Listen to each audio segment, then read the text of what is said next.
Sir, আমি আপনাকেই phone করতে যাচ্ছিলাম। তোমার আর কতক্ষণ লাগবে? আপনি এটা ধরে নিতে পারেন গন্তব্যে আমরা পৌঁছে গেছি। বলছো লোকের কাছাকাছি দেখতে পাচ্ছ? হ্যাঁ, দেখতে পাচ্ছি তো।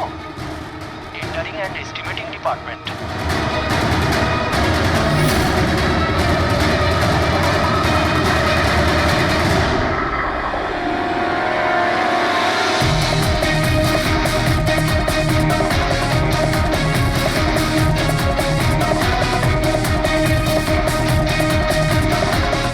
আর ওই লোকটার নাম খুব শিগগিরই আমি আপনাকে বলে দেবো। Hello Rohan, hello hello Rohan.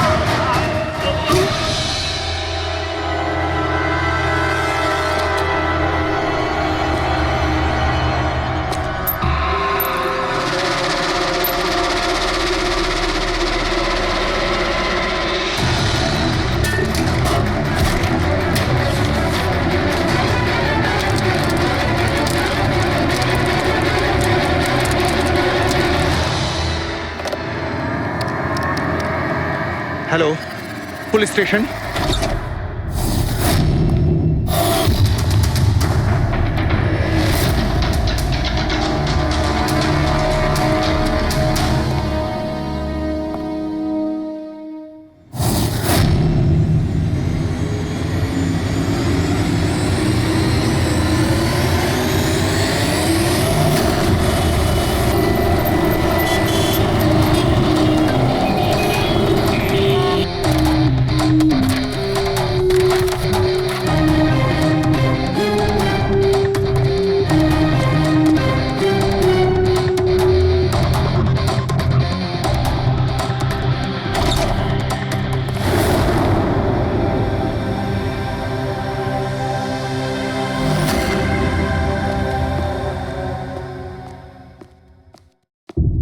Good afternoon, Dr. Saluke. কি গুড আফটারনুন।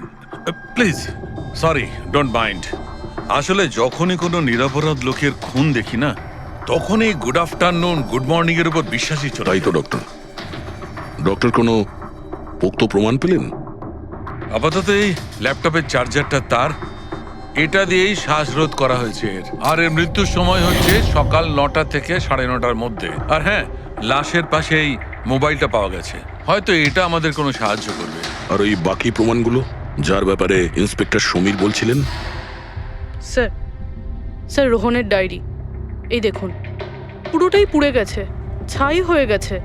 তবে এই ডায়েরিটার সঙ্গে অনেক ডকুমেন্টসও ছিল, সেগুলোও পুড়ে গেছে। বুঝতেই পারছি না যে ওই ডকুমেন্টস এমন কি ছিল। নিশ্চয়ই এর মধ্যে এমন কিছু ছিল যার জন্য ওই খুনি প্রবলেমে পড়তো, তাই প্রমাণ জ্বালিয়ে দিয়েছে আর এই রোহনকেও মেরে দিয়েছে। স্যার, হ্যাঁ, এই হার্ড ডিস্কটা আমি এখানেই পেয়েছিলাম, ক্রাইম সিনে। আমি এটা একজন কম্পিউটার এক্সপার্টকে দেখিয়েছি। পুরোপুরি নষ্ট হয়ে গেছে, ডেটা রিকভার করা সম্ভবই নয়। খুনি প্রত্যেকটা প্রমাণকে খারাপ করে দিয়েছে। কোনো ব্যাপার না, কোথাও না কোথাও কিছু না কিছু প্রমাণ নিশ্চয়ই পাবো। পুরবি, স্যার। এই রোহনের ব্যাকগ্রাউন্ড চেক করেছো? হ্যাঁ স্যার, পুরো নাম রোহন কুমার। এ পুনেতে থাকে, এখানে মুম্বাইতে চাকরি করছিল, একাই থাকতো। আর এখানেই এই বাড়ি থেকেই কাজ করছিল। কি কাজ কি করতো? গোয়েন্দা ছিল। বড় বড় কোম্পানিতে যে লাখ লাখ টাকা জালিয়াতি হয় সেগুলোর তদন্ত করতো। তাহলে তো অনেক শত্রুই আছে এই রোহনের। হ্যাঁ দয়া, আর ওই অনেকগুলো শত্রুর থেকে আসল খুনিটা কে সেটা হয়তো তোমাকে এইটা বলবে। কি এটা ডক্টর? এটা চুম্বক। চুম্বক? এর মধ্যে একজন দৌড়বীরের ছবিও আছে, কিন্তু এই চুম্বক রোহনের বডির মধ্যে কি করছিল? আমার মনে হচ্ছে হয়তো এটা খুনির হবে। ওর পকেটে ছিল, এদিক ওদিক করতে গিয়ে হয়তো এটা পড়ে গেছে। তাহলে তো এটা আঙুলের ছাপ থাকবে? না, একটাও নেই। একটাও নেই।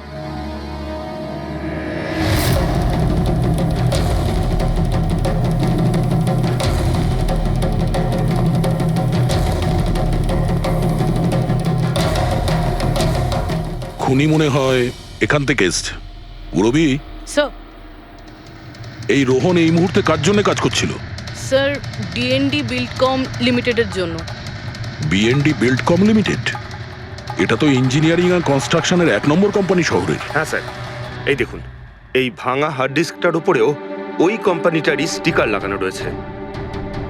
আর মারা যাওয়ার ঠিক আগে এই রোহন এই কোম্পানির সিইও মিস্টার হিতেশের সাথে ভিডিও কলে ছিল। আর স্যার এই লোকাল পুলিশ স্টেশনেই হিতেশে কমপ্লেন করেছিল।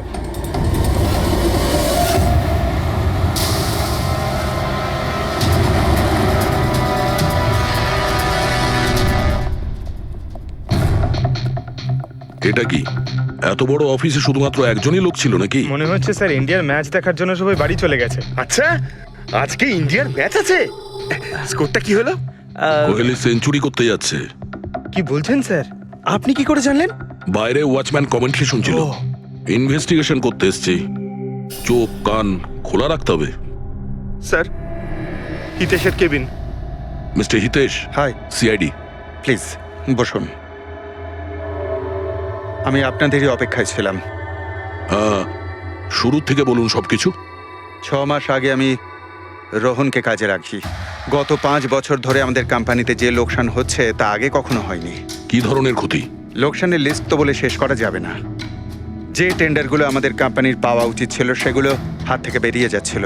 এই দেখুন, 1100 কোটির রিফাইন্ডিং কন্ট্রাক্ট, 37 কোটির রেলওয়ে কন্ট্রাক্ট, আর 800 কোটির পাওয়ার ট্রান্সমিশন কন্ট্রাক্ট।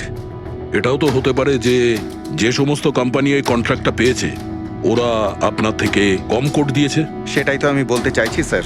যদি অন্য অন্য কোম্পানি এই টেন্ডার পেত তাহলে ব্যাপারটা অন্য ছিল, কিন্তু এই সমস্ত কন্ট্রাক্ট একটা মাত্র কোম্পানিই পেয়েছে। আর সবচেয়ে বড় কথা হলো তাদের অ্যামাউন্ট আমাদের দেওয়া অ্যামাউন্টের থেকে মাত্র 1000 টাকা কম। শুধুমাত্র 1000 টাকা কম?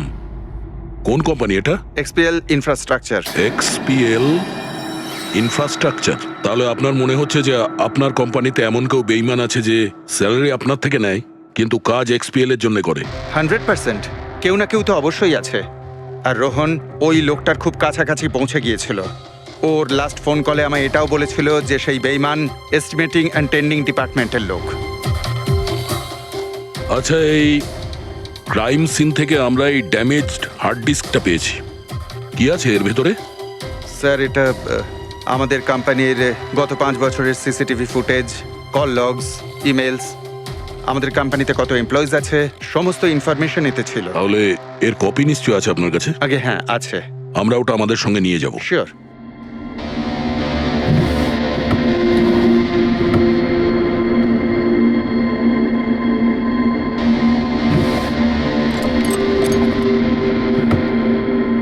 হয়তো হার্ড ডিস্কটা চুরি হয়ে গেছে। আমি এখানেই রেখেছিলাম হার্ড ডিস্কটা। কি? আপনার কেবিনের ভেতর থেকে কোনো জিনিস কি করে চুরি হয়? হয়তো আমার অনুপস্থিতিতে কেউ এসেছিল আর এখান থেকে। কিন্তু আপনার অফিসে সিসিটিভি ক্যামেরা লাগানো নেই কেন? কখনো দরকারই পড়েনি স্যার। প্রয়োজন বলে আসে না, এখন পড়লো তো প্রয়োজন। Sorry sir. আর হ্যাঁ মিস্টার হিতেশ, আপনার কোম্পানিতে যত এস্টিমেটিং আর টেন্ডারিং ডিপার্টমেন্ট আছে, যত লোক আছে, আমরা তাদের সঙ্গে কথা বলবো। স্যার, আজকে ওই ডিপার্টমেন্টের কোনো এমপ্লয়ি কাজে আসেনি। কেন? সবাইকে ছুটিতে গেছে? আসলে ওরা প্রত্যেকেই ম্যারাথন রেসে পার্টিসিপেট করতে গেছে, যেটা সকাল 7টা থেকে 11টার মধ্যে হবে। কি? সবাই ওই ম্যারাথন রেসে দৌড়তে গেছে? হঠাৎ করে সবাই এরকম রানার হওয়ার স্বপ্ন দেখছে কেন? আসলে আমাদের কোম্পানি এই ম্যারাথন রেসটা স্পন্সর করছে, তাই আমাদের এমপ্লয়ীদের এটা বাধ্যতামূলক ছিল ওখানে পার্টিসিপেট করা। শুধু তারাই পারবে না যাদের হাঁটুতে বা অন্য কোনো সমস্যা আছে। তো আপনারও সমস্যা আছে হাঁটুতে? হ্যাঁ। আচ্ছা আচ্ছা, এই ডিপার্টমেন্টে কতজন কাজ করে? 10 জন। আর এই 10 জনই ম্যারাথন রেসে গেছে? হ্যাঁ স্যার, যদি কেউ না যেত আমি অবশ্যই জানতে পারতাম স্যার। স্যার, হুম, যদি পুরো ডিপার্টমেন্টের সবাই ম্যারাথনে দৌড়চ্ছিল যখন রোহনের খুন হয়েছিল, তাহলে খুনটা করলো কে? হতে পারে ওই কন্ট্রাক্ট কিলার। 1 মিনিট। মিস্টার হিতেশ, আপনার কাছে এই ম্যারাথন রেসের কোনো ব্রোশিয়া, কোনো লেটার আছে? ইয়েস স্যার, আমি আনছি। কি হলো স্যার? চুম্বকে ওই দৌড়ানোর লোকটা, ম্যারাথন রেস, এক্ষুনি জানতে পারবো। এই নিন sir. Thank you. You are welcome sir. হুম।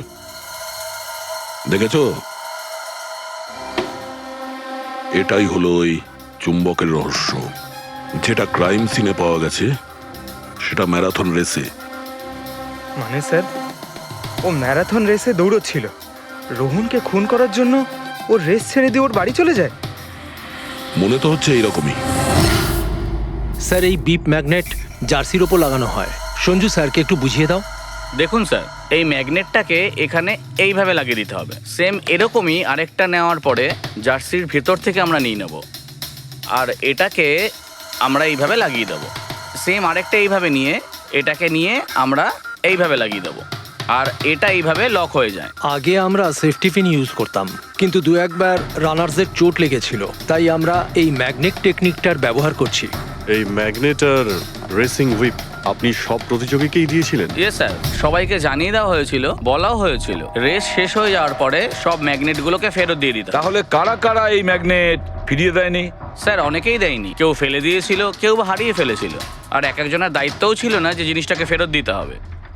একটা কথা তো শিওর, কেউ রেস মাঝপথে ছেড়ে দিয়েছিল, গিয়ে খুন করে আবার ফিরে এসেছে। কিন্তু স্যার, রেস তো অনেক লোকেই মাঝখানেই ছেড়ে দিয়েছিল, কিন্তু এটা কি করে জানা যাবে যে তাদের মধ্যে রোহনকে কে মেরেছে? ওই 10 জনের মধ্যেই কেউ হবে যারা ক্যান্টিন ডিপার্টমেন্ট আর এস্টিমেটিং ডিপার্টমেন্টে কাজ করছিল। কিন্তু স্যার, ওই 10 জনের মধ্যে রেস মাঝপথ থেকে ছেড়ে দিয়েছিল, এটা কিভাবে জানতে পারবো? জানা যেতে পারে স্যার। কি করে? স্যার, আমরা প্রত্যেকটা প্রতিযোগীর মাথায় গোপ্রো ক্যামেরা লাগিয়েছিলাম, আর সেটা থেকে জানা যেতে পারে কে মাঝপথে ছেড়ে দিয়েছিল। ওয়ান্ডারফুল।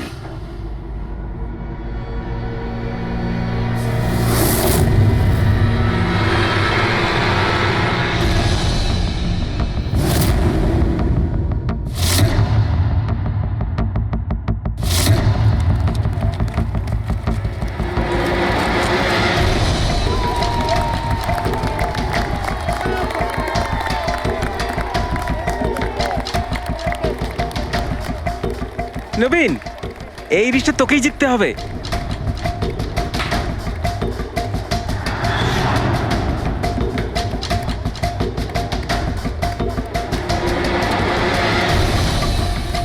রান।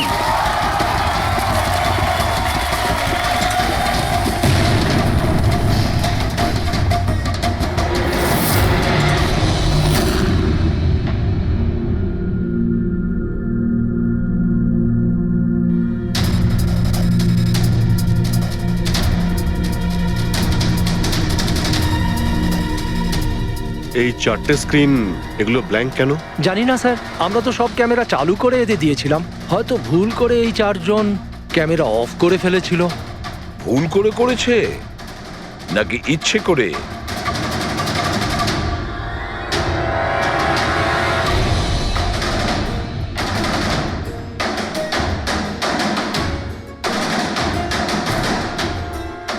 এদের মোটিভটা কি বুঝে উঠতে পারছি না। এরা কি করতে চাইছিল? কি কুনাল, একটা ক্যামেরা ভাঙা, একটা ক্যামেরায় মাটি লেগে আছে, এই 4টে ক্যামেরা ব্ল্যাঙ্ক, সেটা কেন? জানি না স্যার। ওইসব জানি নাটা নিয়ে বললে হবে না। এই সব কটা ক্যামেরা 10-এ 10 আমার চাই। স্যার, এই 3টে ক্যামেরা একদম ঠিক ছিল স্যার। এমপ্লয় 1, এমপ্লয় 2 আর এমপ্লয় 3। তার মানে এই 3টে ক্যামেরায় কোনো টেকনিক্যাল প্রবলেম ছিল না। কেউ ইচ্ছে করে ক্যামেরাগুলো বন্ধ করেছিল বা ভুল করেও করে থাকতে পারে, কিন্তু বলা যায় না। কিন্তু স্যার, এই 4টে ক্যামেরারই ফুটেজ একদম ঠিকঠাক স্যার। এমপ্লয়ি 4, 5, 6, 7। তাহলে এবার যাই প্রবলেম ক্যামেরাতে। সবার আগে প্রবলেম ক্যামেরা ছিল এই নবীনের, যার লেন্স ক্র্যাক হয়ে গেছিল। হতে পারে দৌড়তে দৌড়তে পড়ে গেছিল।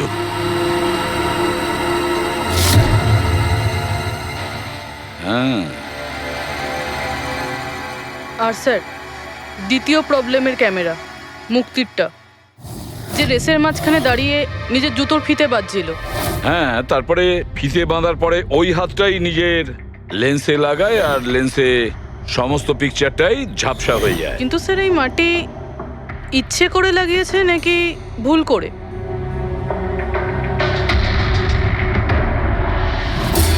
আরে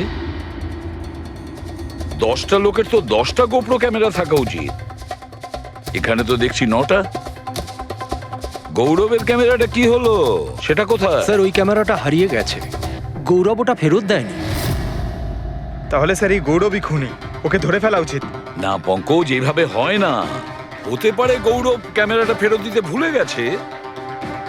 আমাদের এটা ভাবতে হবে যে খুনি এই সময়টাই কেন বেছে নিল ম্যারাথন রেসের টাইমে খুন করার জন্য। ও তো চাইলে যে কোনো সময় খুন করতে পারতো, যে কোনো জায়গায় পারতো। হ্যাঁ, অ্যালিবাইয়ের জন্য স্যার, যাতে ধরা পড়লে খুনি বলতে পারে যে রোহনকে খুনের সময় ও তো ম্যারাথনে পার্টিসিপেট করেছিল। হ্যাঁ, সেই জন্য ও রেসেও পার্টিসিপেট করেছিল আর রেস কমপ্লিট করেছিল। তার মানে স্যার রেসকে মাঝখান থেকে ছেড়ে ও চলে গেছিল, তারপরে গিয়ে খুন করলো, আর খুন করার পরে এসে রেস আবার শেষ করলো। এক্স্যাক্টলি। কিন্তু স্যার এই ফুটেজ থেকে কিভাবে জানতে পারবো কে রেস ছেড়ে চলে গেছে, খুন করেছে, আবার রেস জয়েন করেছে? স্যার এই ব্যাপারটা আপনি টাইমিং চিপ থেকে জানতে পারবেন। টাইমিং চিপটা আবার কি? আজকাল ম্যারাথন রেসে বিজেতা কে জানার জন্য RFIDর ব্যবহার করা হয়। RFID মানে রেডিও ফ্রিকোয়েন্সি আইডেন্টিফিকেশন। আগে হ্যাঁ, ও, এই টেকনিক থেকে একটা জিনিস জানা যেতে পারে যে একজন রানারের প্রত্যেকটা ল্যাব কমপ্লিট করতে কত সময় লেগেছে। RFID, radio frequency identification. Sir এটাই হলো চিপ, আর এটা রেসের ম্যাট, আর এটাই RFID টেকনিকে চলে। দেখুন স্যার। ও, তার মানে রেস শুরু হতেই যখন কোনো রানার এটা ক্রস করে তখন এই টাইমিংটা ওই মুহূর্তে শুরু হয়ে যায়। একদম স্যার, অফিসের কার্ডের মতন স্যার। ঠিক আছে, এটা তো বুঝতে পারলাম, কিন্তু এটা কি জানতে পারা যাবে যে কেউ রেস মাঝপথে ছেড়ে দেয় আর পরে আবার এসে জয়েন করে? এরও উপায় আছে স্যার। স্যার এই ম্যারাথন রেস 31 কিলোমিটারের হয়। এতে 4টে ভাগ, প্রথমটা 5, দ্বিতীয়টা 10, তৃতীয় 15, চতুর্থ 20। চতুর্থ পর্যায় থেকে ফিনিশিং লাইনের দূরত্ব কম করে 1 কিলোমিটার স্যার। তার মানে সব মিলিয়ে 6টা প্যাড, স্টার্টিং লাইনের প্রথম প্যাড আর ফিনিশিং লাইনের 6 নম্বর প্যাড, মাঝখানে 4টে থাকছে, 4টে ধাপ, 4টে প্যাড। যখন কোনো প্রতিযোগীর পা ওই প্যাডের মধ্যে পড়ে তখন আমরা বুঝতে পারি ওই রানার কত টাইমটা নিয়েছে। তাহলে কে রেস মাঝপথে ছেড়েছিল আর কে ছেড়ে যায়নি এটা জানা গেলে এটাও জানা যাবে যে একটা ধাপ থেকে আরেকটা ধাপে যাওয়ার সময় কোন রানারের সব থেকে বেশি সময় লেগেছিল। সবকটারই টাইমিংটা চেক করতে হবে। জানা তো যাবে সে কে যে মাঝপথে রেস ছেড়ে আবার জয়েন করেছে। পুরবি,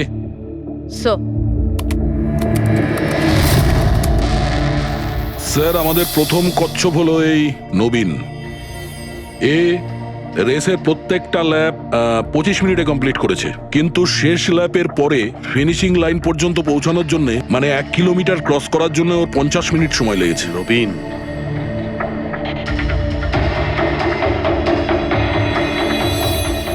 আর স্যার এই মুক্তি, এর টাইম তো রেকর্ডই হয়নি। 15 থেকে 20 কিলোমিটারের মাঝের ধাপ। তাহলে এ হলো দ্বিতীয় সাসপেক্ট।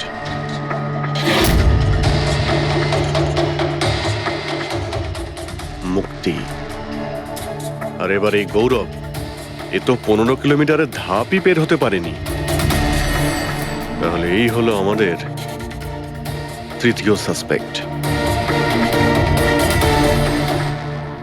স্যার বাকি সবার টাইমিং তো মোটামুটি ঠিকঠাকই আছে। তার মানে এই খুন এই 3 জনের মধ্যেই কেউ করেছে, মুক্তি, নবীন আর গৌরবের মধ্যে। যদি নবীন খুন করে থাকে তাহলে সে রেস ছেড়েছে 20 কিলোমিটার আর ফিনিশিং লাইনের মাঝপথে। পেড্রিক, পঙ্কজ, বাইক নিয়ে যাও, এবার স্পিডে যাবে ওই রুটেই। আর খেয়াল করো যেখানে ওই 3 জন যেখানে রেস ছেড়েছে সেখান থেকে রোহনের বাড়ি কতটা দূরে আর কত সময় লাগতে পারে।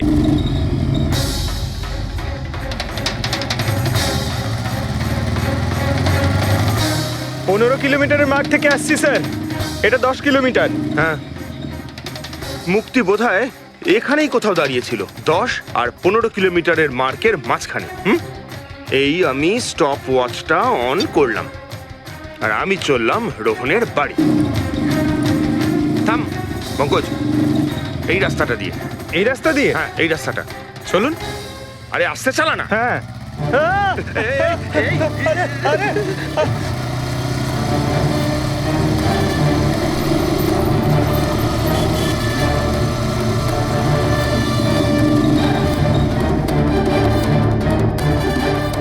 এই দেখুন রোহনের বাড়ি। মুক্তি নিশ্চয়ই রোহনের ঘরে পিছনের জানলা দিয়ে ঢুকেছিল।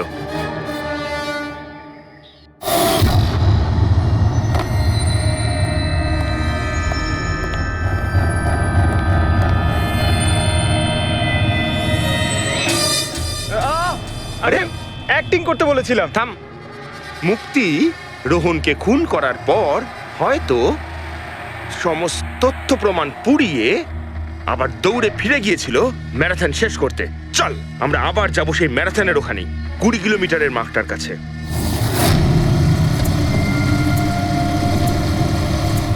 স্টপ ওয়াচে টাইম দেখে নিন স্যার। 26 মিনিট।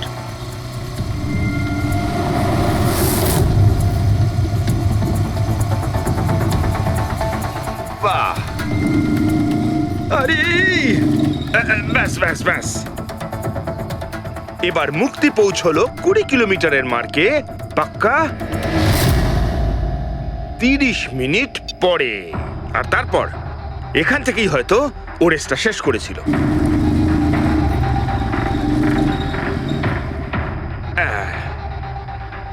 এবার শোন, গৌরব যদি খুন করে থাকে তাহলে ও রেসটা এখানেই ছেড়েছিল 10 আর 15 কিলোমিটার মার্কের মাঝামাঝি। এই আমি স্টপ ওয়াচ অন করলাম। এবার যাব আমরা রোহনের বাড়ি। চলো। চল।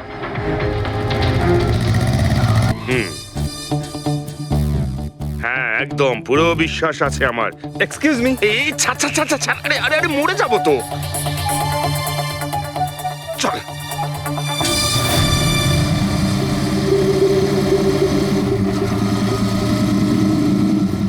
ব্যাস। একটু দাঁড়ান, আমি বুঝতে পেরেছি। আমি বলছি, এই গৌরব রোহনের বাড়ি থেকে 15 থেকে 20 কিলোমিটার দূরে রেসে আবার জয়েন করেছিল, তাই না? শাবাশ। হ্যাঁ। আমার সাথে থেকে থেকে তোরও তো বুদ্ধি খুলে গেছে। আর এই সব কিছু করতে গৌরবের টাইম লেগেছিল পুরো 27 মিনিট। এবার দেখা যাক নবীনের কত লেগেছিল। এবার যদি নবীন খুন করে থাকে তাহলে ও নিশ্চয়ই এখান থেকে গেছিল, যেখানে ও পড়ে গেছিল। এই আমি স্টপ ওয়াচ অন করলাম। এবার যাওয়া যাক রোহনের বাড়ি। চল। চলুন স্যার।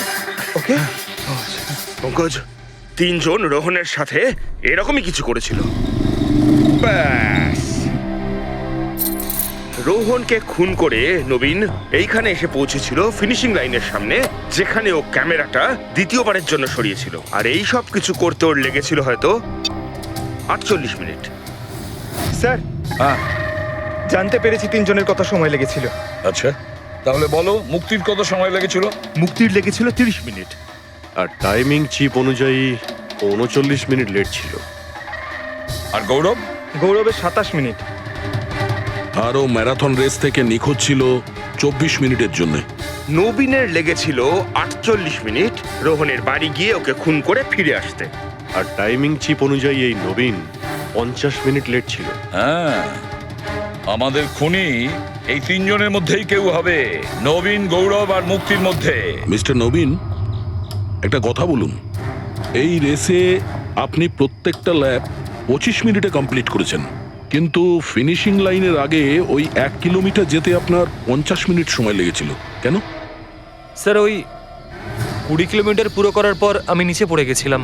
আর স্যার, ওই আমার পায়ে চোট লেগেছিল আর ক্যামেরাটাও ভেঙে যায়। স্যার, লাস্টের 1 কিলোমিটার আমি কতটা কষ্টে পুরো করেছি স্যার আমিই জানি সেটা। এই আঘাতটা কোথায় লেগেছে আপনার? স্যার, এইখানে দেখুন স্যার। পট্টিটা খোলো। হ্যাঁ, এইটা।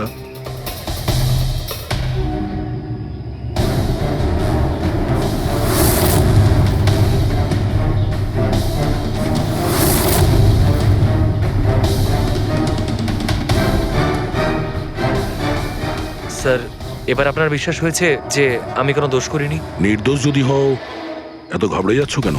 ঘাম হচ্ছে, অনেকটা নার্ভাস লাগছো তুমি, হ্যাঁ? মাটি কেন লাগিয়েছিলে ক্যামেরাতে? জানি না, ভুল করে লেগে গিয়েছিল। ভুল করে? 15 থেকে 20 কিলোমিটার ধাপও ভুল করে ছেড়ে দিয়েছিলে নাকি? আমি তো কোনো ধাপই ছাড়িনি, সমস্ত ধাপই পুরো করেছি। কিন্তু টাইমিং চিপ তো অন্য গল্প বলছে। টাইমিং চিপ খারাপও তো হতে পারে। আপনি একজন মেশিনের উপর বিশ্বাস করবেন নাকি একজন জীবন্ত মানুষের উপর? আচ্ছা, তোমার গোপ্রো ক্যামেরাটা কোথায় গেল? তুমি তো ওদের ওটা ফেরত দাওনি। ওটা তো হারিয়ে গেছে স্যার। হারিয়ে গেছে? কি করে হারিয়ে গেল ভাই? জানি না স্যার, ওই রেসের মাঝখানে হঠাৎ করে দেখলাম ক্যামেরাটা ছিলই না, জানি না কোথায় পড়ে গেছে। আচ্ছা, আর ওই 15 কিলোমিটারের ধাপটাও কি হারিয়ে গিয়েছিল? ওটাকে তো পার করনি তুমি। স্যার আমি পুরো রেস কমপ্লিট করেছি। মিথ্যে কথা বলবে না। রেসের মাঝে কোথায় গিয়েছিলে? কোথাও যায়নি স্যার, আমি তো পুরো রেস কমপ্লিট করেছি, কোথাও যায়নি স্যার। আচ্ছা, স্যার মনে হচ্ছে নবীনই, কারণ আমি যখন ওকে জিজ্ঞাসাবাদ করছিলাম তখন ওর মুখ একদম ফ্যাকাশে হয়ে গেছিল, হাত পা কাঁপছিল ওর। এই গৌরবও কম নয়। ও বললো জানি না কি করে ক্যামেরাটা হারিয়ে গেছে। আরে এত বড় একটা ক্যামেরা পড়ে গেলে সেটা কেউ জানতে পারবে না স্যার। বস, তোমার কথাটা ঠিকই, কিন্তু নবীনের একটু আঘাত লেগেছে না? হ্যাঁ স্যার, আঘাত তো ওর লেগেছে। স্যার আমার মনে হচ্ছে ও মিথ্যে কথা বলছে। স্যার আমার মনে হচ্ছে মুক্তি মিথ্যে বলছে। ও জেনে শুনেই ক্যামেরায় মাটি লাগিয়েছিল, কারণ নিশ্চয়ই এমন কিছু আছে যেটা ও আমাদের থেকে লুকোতে চাইছে। হ্যাঁ, এটাও হতে পারে, কারণ ক্যামেরায় যদি ভুল করে মাটি লেগে যেত তাহলে আরো সবার ক্যামেরাতে লাগতে পারতো ভুল করে। গোলমাল আছে, এই তিনজনের মধ্যে কোনো না কোনো গোলমাল তো নিশ্চয়ই আছে। খুনি এই তিনজনের মধ্যেই কেউ একজন। নবীন, আমাকে ওই জায়গাটা দেখাও যেখানে তুমি এক্স্যাক্টলি পড়েছিলে, কিভাবে পড়েছিলে। আসুন স্যার। কিন্তু স্যার আমার পায়ে খুব ব্যথা আছে, আপনি একটু সাহায্য করবেন আমাকে? নিশ্চয়ই নিশ্চয়ই, এসো।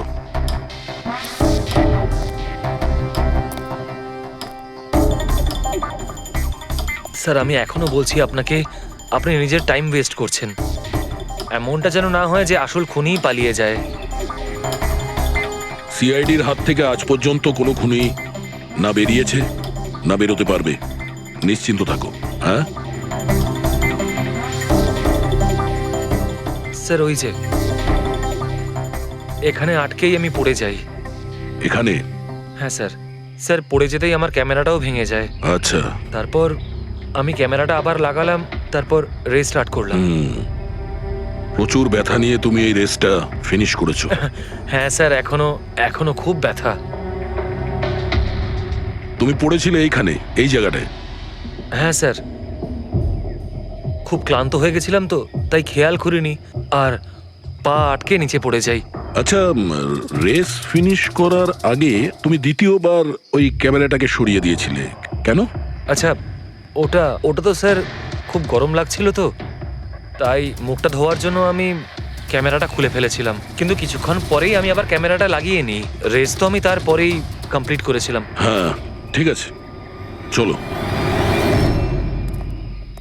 স্যার কিছু তো বলুন, আমরা যাচ্ছি কোথায় আসলে? তোমার হারিয়ে যাওয়া ক্যামেরা খুঁজতে। স্যার কিন্তু এত বড় জায়গাতে আমরা খুঁজবো কি করে ওই ক্যামেরাটা? প্রত্যেক ক্যামেরাতে একটা চিপ লাগানো আছে, আর এই ম্যাপ বলছে তোমার ক্যামেরা এইদিকেই আছে। চলে এসো। ম্যাম, আমি সত্যি কথাই বলছি। সত্যি তো এটাই, তুমি 10-15 কিলোমিটারের মাঝে রেস ছেড়ে দিয়েছিলে, আর তারপরে রোহনকে মেরে দিয়ে এখানে চলে এলে, এই 20 কিলোমিটারের মার্কে চলে এলে। কারণ তুমি তো জানতে এখান থেকে তোমাকে কোনো খেলোয়াড় দেখতে পাবে না। সব খেলোয়াড়রা তো তখন পিছনে। সব মিথ্যে। আপনি আমার কথা বিশ্বাস কেন করছেন না?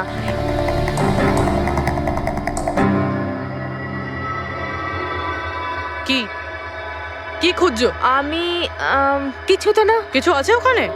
না, কিছু না। আচ্ছা, ওই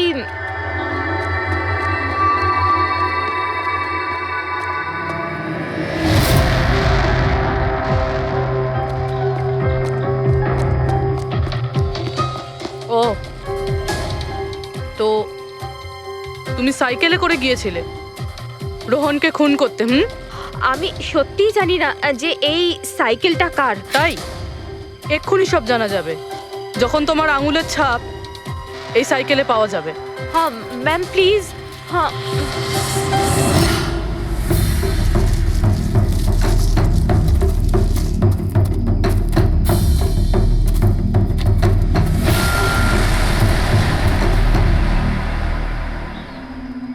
এই হলো ক্যামেরা। এটাকে পুরো ভেঙে ফেলেছো? হ্যাঁ, আমি ভাঙিনি স্যার। দুটো ক্যামেরা।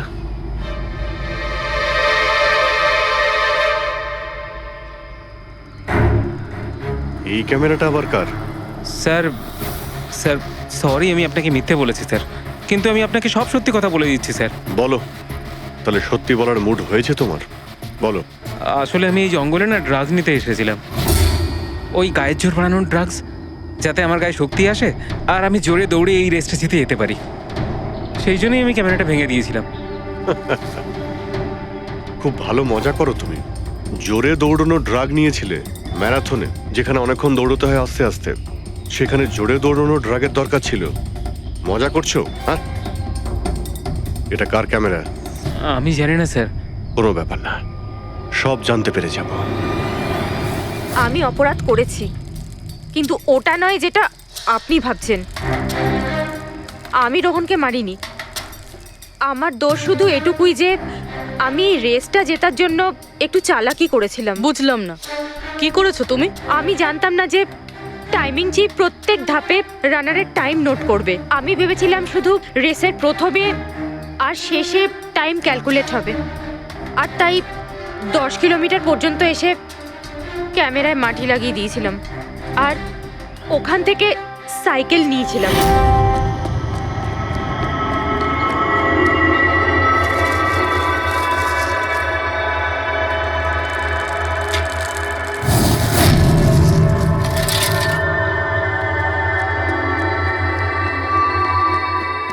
কিন্তু রেস শেষ হতেই সিআইডি ওখানে চলে এলো আর আমি ওখান থেকে সাইকেলটা সরানোর সুযোগই পাইনি। এত কিছু করেছো শুধু একটা রেস জেতার জন্য? আসলে অফিসে বেট ধরা হয়েছিল যে আমাদের ডিপার্টমেন্টে যে রেসটা জিতবে তাকে সবাই কন্ট্রিবিউট করে 5 লাখ টাকা দেবে। আমার টাকার খুব দরকার ছিল, তাই আমি। এটা দীপ্তির ক্যামেরা। এই দুটো ক্যামেরা তোমরা কেন ভেঙেছিলে? স্যার আসলে আমরা এই রেসে এসেছিলাম যাতে একে অপরের সাথে সময় কাটাতে পারি, কিন্তু তারপরে খেয়াল হলো যে আমাদের প্রেমের কথাবার্তা সব ওই গোপ্রোতে রেকর্ড হচ্ছে স্যার। কখন থেকে ফলো করছে। শোন না, তোকে খুব সুন্দর লাগছে। দাঁত ছাড়ো তো। কি হলো? গোপ্রোতে সব রেকর্ড হচ্ছে। ও গড, এখন কি করব? একটা কাজ করা যাক, চল আমার সঙ্গে। হ্যাঁ,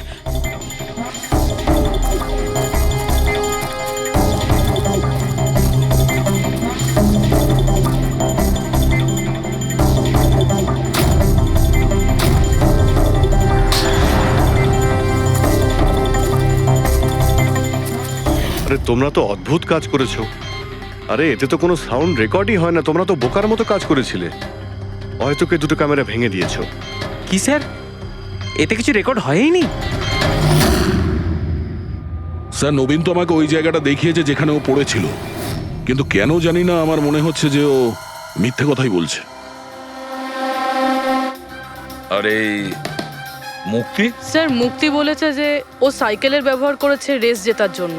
স্যার হতে পারে ও মিথ্যে কথা বলছে আর রোহনকে খুন ওই করেছে। আর গৌরব আর দীপ্তি, ওদের লাভ স্টোরির কি হলো? কতটা সত্যি? হ্যাঁ, ওরা সত্যি কথাই বলছে। ফোন রেকর্ডে দেখাচ্ছে দীপ্তি আর গৌরব প্রতিদিন 3-4 ঘন্টা করে নিজেদের মধ্যে কথা বলতো স্যার। একটা কাজ করি আমরা, আবার ম্যারাথন রেসের ফিনিশিং ভিডিওটা দেখি।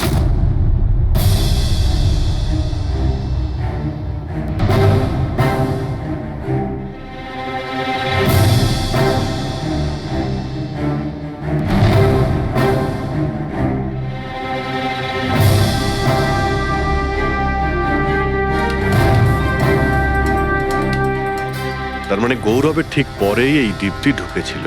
দুজনে একসঙ্গেই ছিল। মনে হচ্ছে স্যার দুজনেই এই কাণ্ড করেছে। এক মিনিট অভিজিৎ, দয়া, এই ফুটেজটা দেখো। এই যে এই হলো সেই খুনি।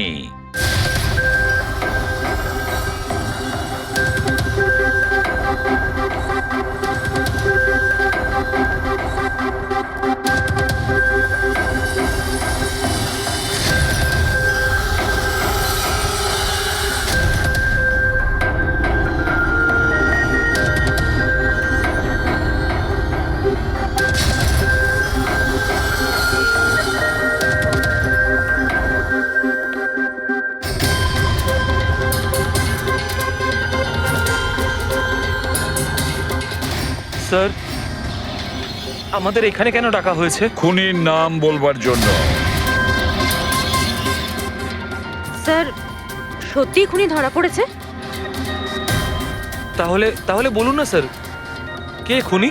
আরে বলবো, একটু ধৈর্য ধরো। মুক্তি, 5 লাখ টাকার জন্য তুমি বেইমানি করেছো। 5 লাখ টাকার জন্য। আর গৌরব, তুমি তুমি তো তোমার ভালোবাসা লুকোনোর জন্য বেইমানি করেছো। আর নবীন, তুমি চলো তোমাকে আবার দেখাচ্ছি, রেসের একটা পার্ট দেখাচ্ছি। খুব ভালো করে দেখো আর বলো কোথায় ভুল আছে, বলো।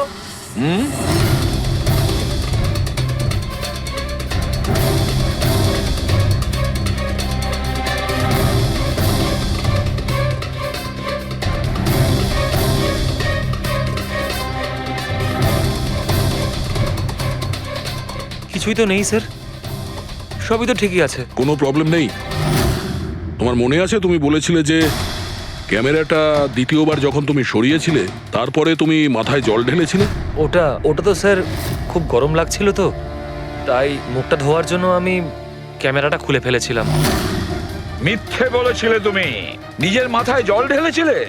অথচ যখন ফিনিশিং লাইনে পৌঁছলে তখন তো তোমার ভেজা অবস্থায় থাকার কথা ছিল। কিন্তু এই ফুটেজে আমরা কি দেখতে পাচ্ছি? তুমি শুকনো অবস্থায় দৌড়চ্ছ। হয়তো জল শুকিয়ে গেছিল। বর্ষাকালে অত তাড়াতাড়ি জল শুকিয়ে গেল, অদ্ভুত ব্যাপার। তাহলে নবীন, তোমাকে আরো একটা ফুটেজ দেখাই, এই গল্পের শেষ অংশ। বলো, এটা দেখে তোমার কি মনে হচ্ছে?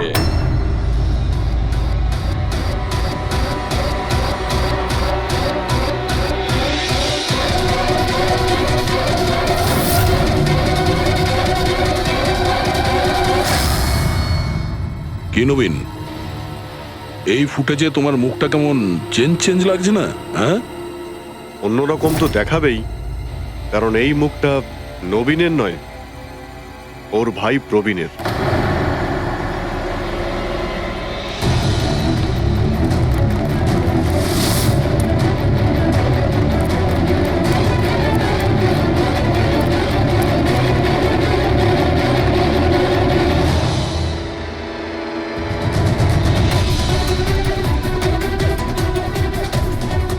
খুব বড় প্ল্যান বানিয়েছিলে তুমি, দারুণ মাথা খাটিয়েছিলে তুমি। প্রথমে 3টে এমপ্লয়ির ক্যামেরা বন্ধ করে দিয়েছিলে,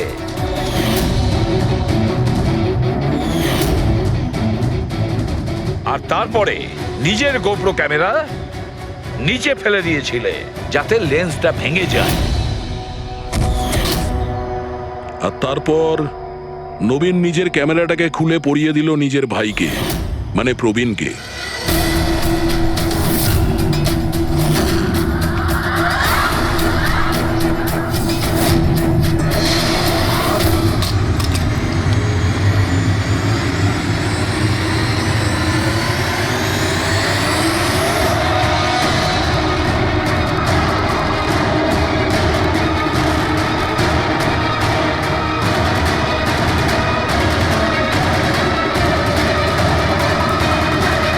এই ক্যামেরা বদল করার সময় খুব একটা সময় ছিল না, তাই হতে পারে ওই টি শার্টে যখন কাগজটা লাগাচ্ছিল তখন সমস্ত ম্যাগনেটগুলো লাগায়নি। কিছু ম্যাগনেট নবীন নিজের পকেটে ভরে নিয়ে গেছিল।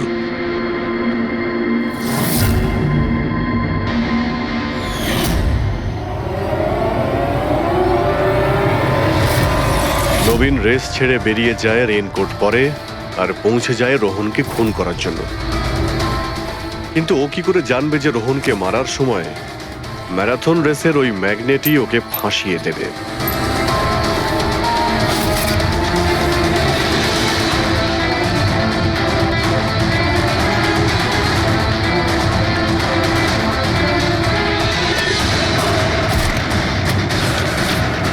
তারপর তুমি পুরো প্রমাণ নষ্ট করলে আর আবার এসে রেসে জয়েন করলে।